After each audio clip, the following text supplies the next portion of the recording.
మీలో ఎవరైనా కొన్ని సమస్యలను బట్టి ఏడుస్తూ ఈ స్థలానికి వస్తే, నేను శాపగ్రస్తురాలనయ్యా, అందుకే నాకు ఈ దుఃఖం, నా కర్మయ్యా, ఇంతకాలం అలా నువ్వు అనుకుంటూ వస్తే ఈరోజు ఒక కొత్త మాట నువ్వు అనుకో.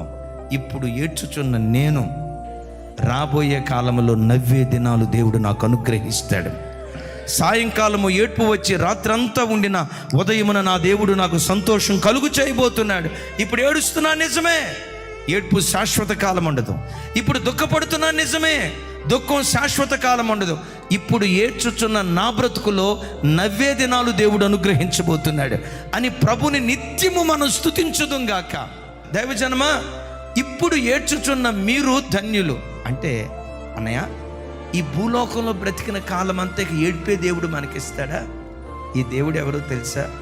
యెహమందు నీ నోటి నిండా నవ్వును పుట్టిస్తాడు, పరలోకంలోనూ నీ నోటి నిండా నవ్వును పుట్టిస్తాడు. ఏడ్పే నా జీవితంలో రాశాడా అని అనుకోవద్దు. గమనించండి, జకర్యా గ్రంథంలో రాసి ఉంటుంది, ఈ దేవుడు దుఃఖ సముద్రాన్ని దాటింపచేసే దేవుడు అంటాడు. దుఃఖ సముద్రం ఎక్కడుందో తెలుసా? నీ గుండెల్లో నీ గూడు కట్టుకుని ఉంది. ఎవరికి చెప్పుకోవాలో అర్థం కాక హృదయం విప్పితే సంద్రంలో ఎన్ని నీళ్లుంటాయో అంతకు మించిన కన్నీరు, దుఃఖం ఒకవేళ నీ గుండెల్లో ఉంటే నీవు ఆరాధించే నీ దేవుడు ఎవరో తెలుసా? రాగల కాలంలో ఈ దుఃఖ సముద్రాన్ని దేవుడు దాటింప చేయబోతున్నాడు. నీ దుఃఖానికి కారణం ఏదైనా, కడుపున పుట్టిన బిడ్డ అయినా, ఏ బిడ్డను బట్టి ఏడ్చావో అదే బిడ్డను బట్టి నవ్వే రోజులు ఈ భూమి మీదే దేవుడు నీకు అనుగ్రహిస్తాడు.